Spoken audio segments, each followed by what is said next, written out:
I spent 51 days on board the research vessel ORV Algeta on a 7,000-mile voyage, studying the growing problem of the plastic trash floating around in the middle of the Pacific Ocean. This right here, this is all plastic. As an underwater videographer, I took every opportunity I could to dive in and see firsthand what this plastic is doing to our marine ecosystem. These are just some of the things I observed and/or encountered along the way. This is a journey to the center of the trash.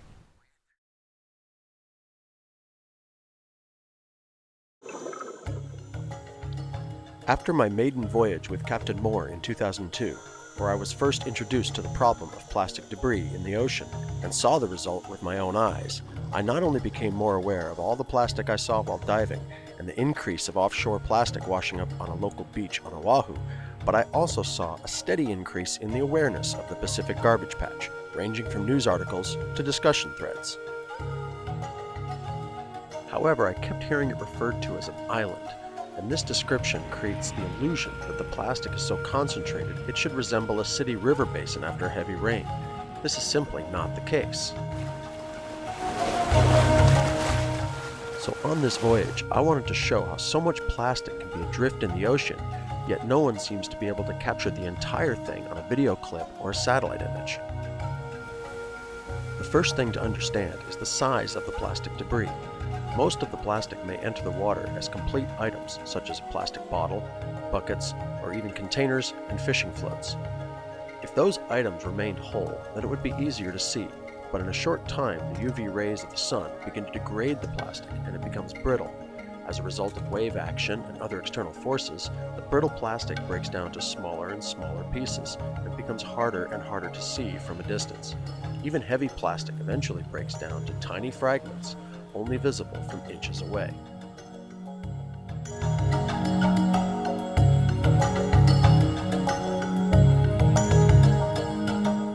The next thing to consider is the depth at which the plastic floats.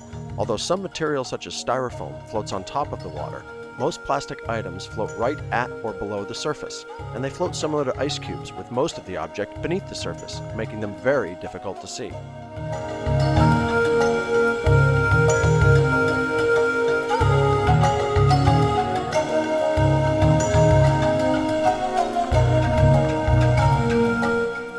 Some plastics, like trash bags, are even less buoyant and hover just beneath the waves, making them impossible to see unless you're in the water with them or right on top of it.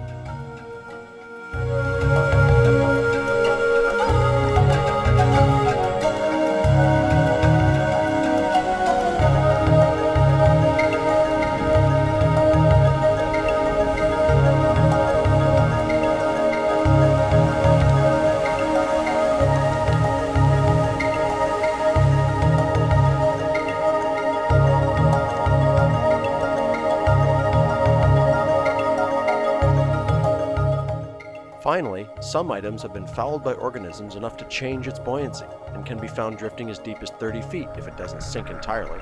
That plastic will never be seen from above. So when they wonder why you can't take a picture of it, well, I'm right smack in the middle of it, and I can look out right here and just say, I understand why you take a picture and it looks like it's beautiful. But I know what's underneath it all, because I'm seeing it.